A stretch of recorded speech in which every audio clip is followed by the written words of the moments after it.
viewers of Telesur English in Quito, Ecuador. I am Estefania Bravo. This is From the South.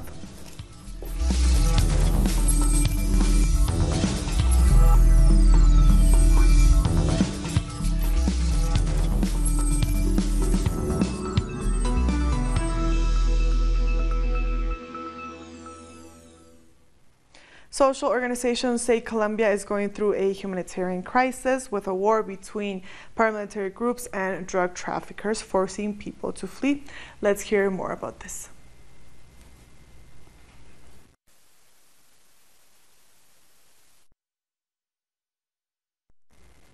We'll get back to that story, but more news now. Citizens have gathered in support of Venezuela outside the United States Embassy in the Dominican Republic. They were protesting in rejection of U.S. interventionist policies.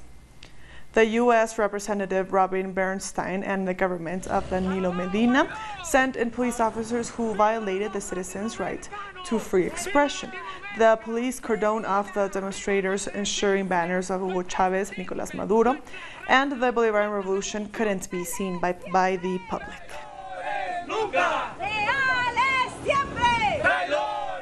A South Africa ruling party delegation is visiting Venezuela this week. It's both a fact-finding mission and a solidarity mission. For more on their work, we spoke with Second Deputy General Secretary of the South African Communist Party, Chris Matlako, who is in Caracas. The South African government has opposed the United States unilateral imposition of sanctions and also its pretext that it wanted to provide in the Security Council to go and militarily engage in Venezuela. And as a result of that, South Africa joined countries such as Russia, China, and others. And you must remember that Russia and China have got a veto power in the Security Council, and in that way, South Africa is using its seat in the Security Council to advance what we call the fundamental ideals of freedom, peace, and coexistence of nations and multipolarity in the world. We will tell fellow South Africans that the media campaign that has been unfolded in the major media news outlets such as CNN, BBC, and others is but part of a brainwashing campaign and also a pretext to demonize Nicolás Maduro and the peoples of Venezuela. And we know this script has played itself out in Iraq, in Libya, and this is what they want to do.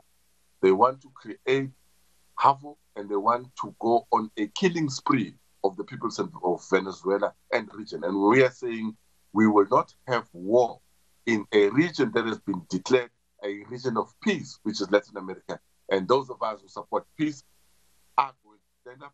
And therefore, the peoples of South Africa have to stand up and join the millions of people supporting the Bolivarian project and supporting peace in the region and the world over.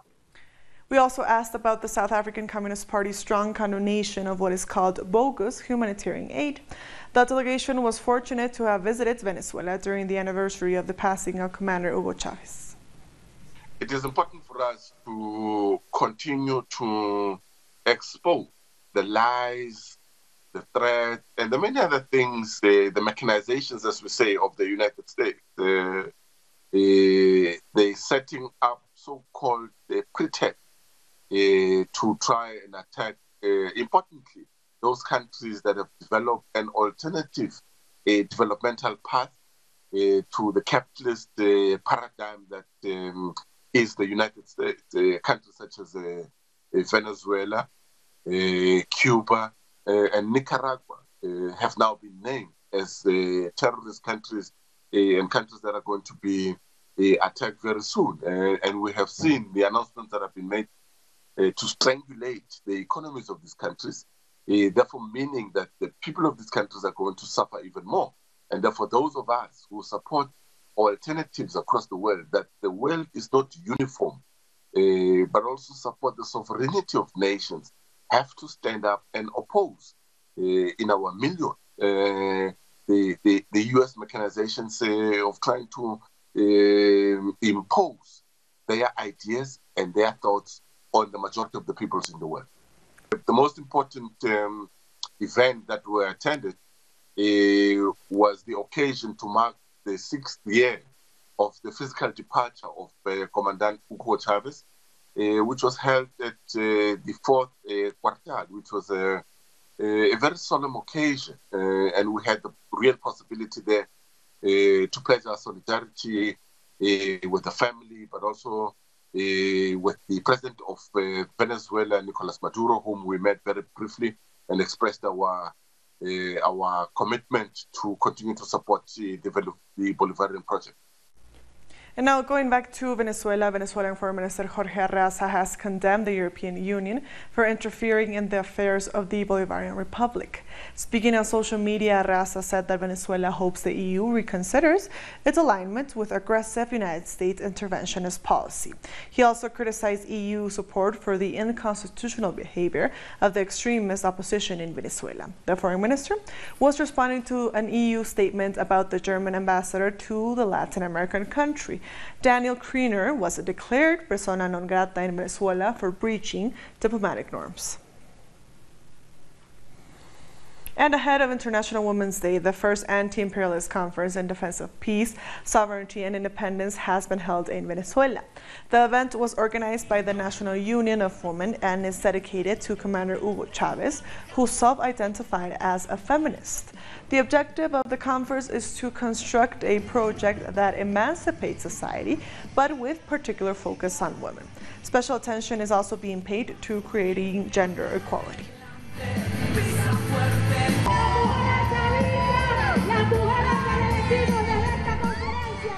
A women's organization in Argentina is knitting the largest flag in the world to protest against femicides. Tejiendo Feminismos is knitting small squares with the names of murdered women. Later, they will assemble the squares to make one larger flag to display at the National Meeting of Women in October. Women from around the country and the world have sent in their squares in support of the campaign. Through the knitting, we can weave everything we want to say, things that some of us can't say in words. It's in memory of the girls that are no longer here. Well, this is something I can do. It's something that demonstrates our fight. We are claiming our rights. We are demanding that they do not kill us anymore. Sexual violence and discrimination against women remains a heated topic in Mauritania, as women groups continue to fight an uphill battle to see tougher penalties applied. The religiously conservative parliament, which probes bills for their adherence to Sharia law, has twice rejected the submissions. Even the executive power has stepped in and withdrawn the bill from discussion. This despite the efforts of activists to craft text that falls within the confines of Sharia law. Still, women groups continue to advocate for their voices to be heard and for the protection of their rights. We need this law because we know that violence against women is skyrocketing. Women clearly need this protection. No matter how tolerant our society is with regard to women, they are still considered as lesser in many regards, in mindsets and in many practices. And finally, one day ahead of International Women's Day, women in Spain are calling for a strike. Our correspondent in Madrid, Adriana Cardoso, has more details. Just few hours remain before the start of a strike for International Women's Day. In Spain, Spanish feminist organizations have been organizing the day's activities for months. They have called for mobilizations in all Spanish provinces. In Madrid, those mobilizations will begin at midnight. Later at noon, on Friday, there are other events planned, such as the reading of the Feminist Manifesto in universities and public squares. At 2 p.m, organizations plan to have feminist picnics around the country, focusing on three main topics: violence against women, with the slogan, "If one of us is abused, we are all abused"; housing issues, with the slogan, "A strike as big as a house"; and finally, a demand for the respect of care workers and housemakers, with the slogan, "If we stop, the world stops." But the day's biggest demonstration is set for 7 p.m. in Madrid. Hundreds of thousands of people are expected to join. The feminist strike of March 8 is not only a labour strike, but also a student and consumer strike. Women are being called to stop their daily activities and take to the streets. Thank you, Adriana, for that. There's a street market in Turkey being run exclusively by women, and men are only allowed there as shoppers. It was set up so that disadvantaged women in a patriarchal society can become entrepreneurs and support their families. Every day the market goes to different neighborhoods around the city of Diyarbakir. We work at the market for our economic freedom. That way we can bring money in and we can easily spend on our children. Of course, it is not an easy thing. Maintaining this market is difficult, but we are able to succeed. It was difficult before, but it's better now.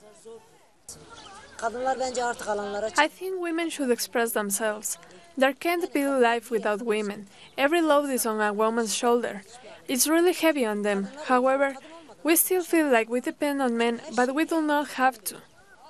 Meanwhile, the flower industry has reached its peak in Russia. As March 8th is a national holiday, flower vendors say that on the day before, they earn 15 times more than during a regular week.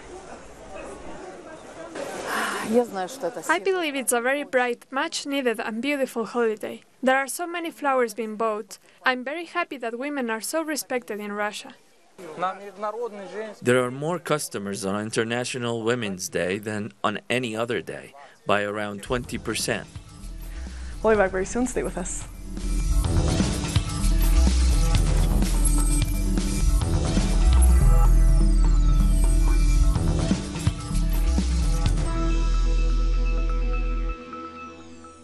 Welcome back. The 3-day-long teacher strike in Argentina has entered its second day. Our correspondent in Buenos Aires, Edgardo Esteban, has more details. The teachers' strike continues after large demonstrations took place on Wednesday. Teachers are demanding that the government raise their salaries, since it is estimated that 80% of teachers are earning just enough to cover their basic needs. The start of the 2019 school year was planned for Wednesday, but classes were paralyzed since teachers joined the rallies. Schools are expected to remain closed on Friday as well, because the teachers will join the International Women's Day demonstrations.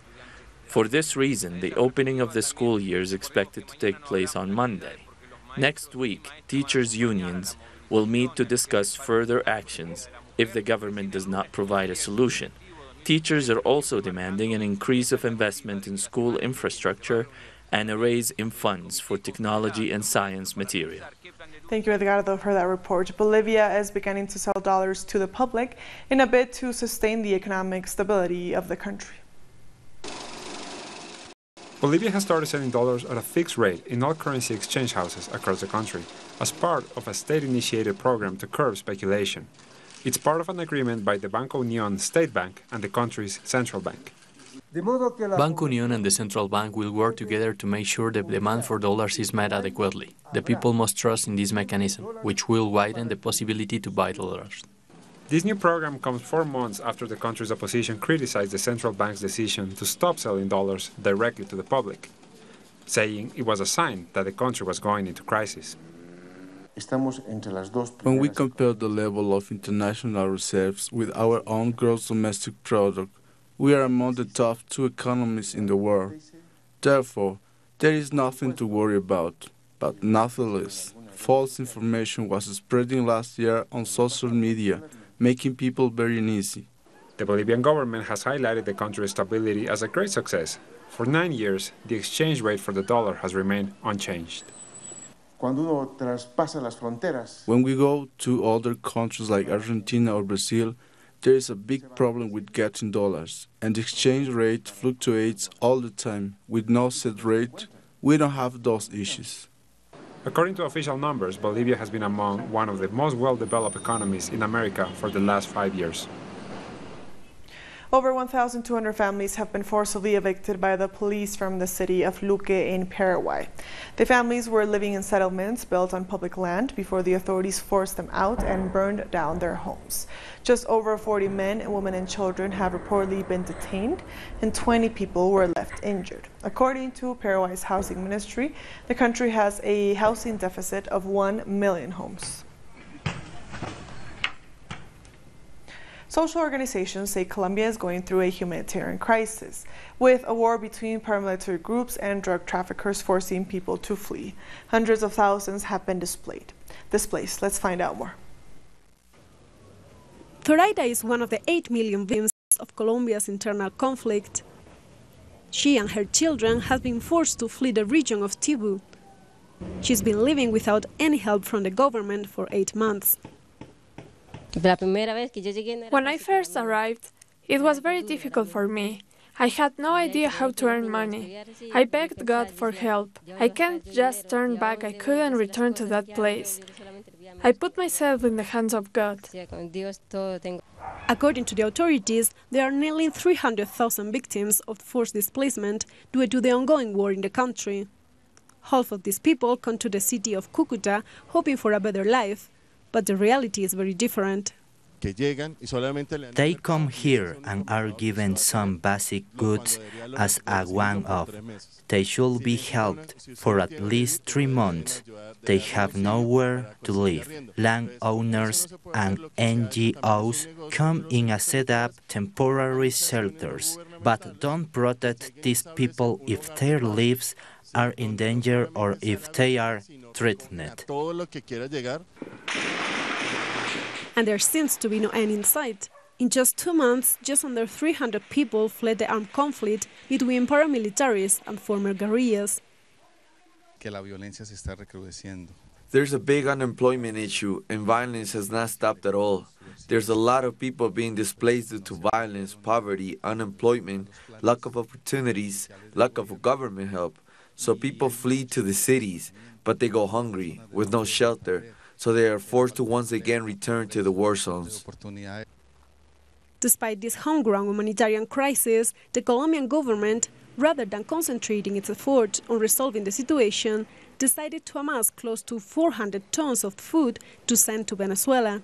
Meanwhile, their own people starve or are driven to poverty. And now to Africa. 4 people have died and 9 are wounded in a car bomb explosion in central Mogadishu, Somalia. According to police, the car was parked near a restaurant at the time of the explosion. The Al-Shabaab group has claimed responsibility. Protests are ongoing in Algeria, with citizens calling for President Abdelaziz Bouteflika not to run for re-election in forthcoming elections. Lawyers and journalists have taken to the streets to demand Bouteflika desist from running. Protesters can be heard shouting, "A 5th term is unconstitutional and an insult to Algerians." The incumbent leader has not been seen in public since suffering a stroke back in 2013. He said in a statement that he will call for early elections if he is re-elected. The U.S. president currently faces a number of legal battles which seem to threaten his stay in the White House. Public opinion polls and the support from his own party continue to fall. President Donald Trump is facing battles on a number of fronts, while Special Counsel Robert Mueller continues to investigate the president for obstruction of justice and possible collusion with the Russian government. The Legal Commission of the House of Representatives is also set to investigate whether his administration is guilty of acts of corruption, conflict of interest, or abuse of power. We've got investigations in both houses and the Intelligence Committee. We're still working on the Intelligence Committee investigation in the Senate, and so far there's been really not much to show for it, no evidence of collusion, and our Democratic colleagues can't stand it. This is all about setting up the stage for impeachment proceedings. That's pretty clear. Setting in motion a trial against Trump is an option many lawmakers agree with. Remember, this is setting a precedent. If we don't hold impeachment proceedings today, start them today and hold him accountable to following the United States Constitution, think about that. This is not going to be the last CEO that runs for President of the United States. This is not going to be the last person that tries to get away with this. Public opinion polls have shown the majority of U.S. citizens agree Trump committed crimes before taking office. Even inside his own party, Trump is losing support. Some in the party have announced they will side with the Democrats to stop Trump's national emergency, which he's using to divert public funds for the construction of his long-promised border wall. But his cabinet members continue to insist that the border does indeed pose a national emergency. Since late last year, we have been seeing 50 to 60,000 migrants arrive at our southern border each month. But in February, we saw a 30% jump over the previous month, with agents apprehending or encountering nearly 75,000 aliens. But on March 15th, Congress will have the votes needed to put a stop to Trump's national emergency. Nonetheless, experts say Trump still has the option to veto the bill and push forward with the construction of his wall, further widening the gap between himself and much of his party. We'll be back very soon. Stay with us.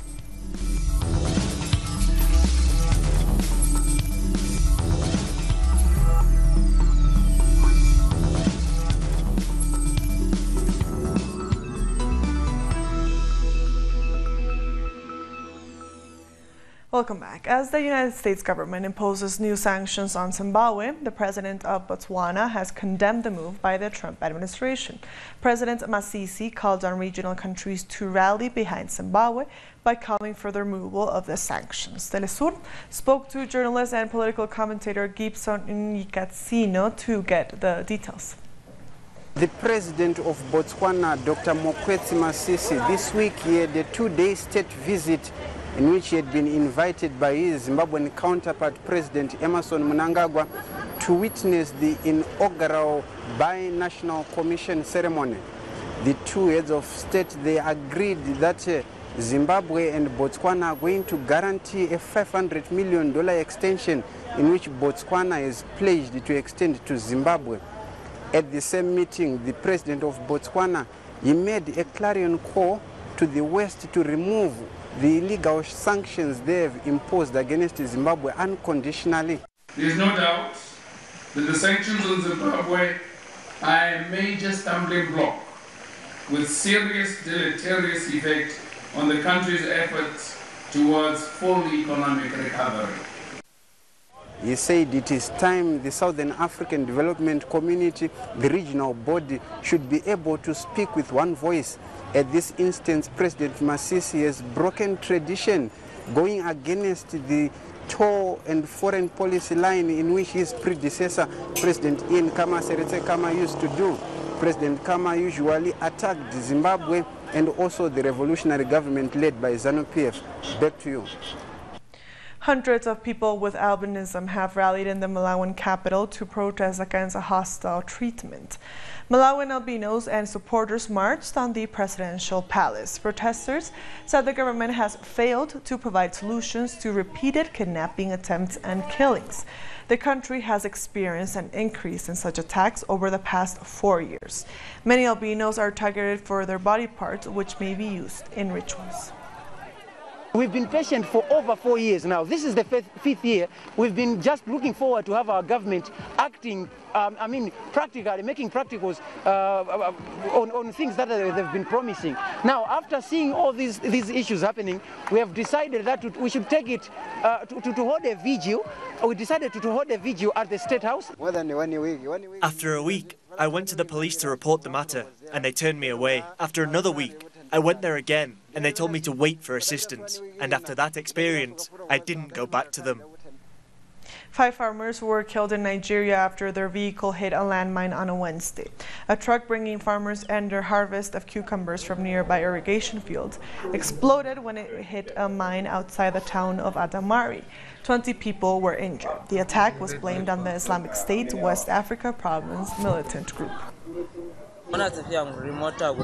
We were going to the farm, and the first 3 trucks didn't have any problems. We were in the 4th, and the bomb got us. And with that story, we've come to the end of this news brief. These and other stories, as always, find them on our website at telesurenglish.net. And also join us on social media. We are on Facebook, on Twitter, and on Instagram. For Telesur English, I am Estefania Bravo. Thank you for watching.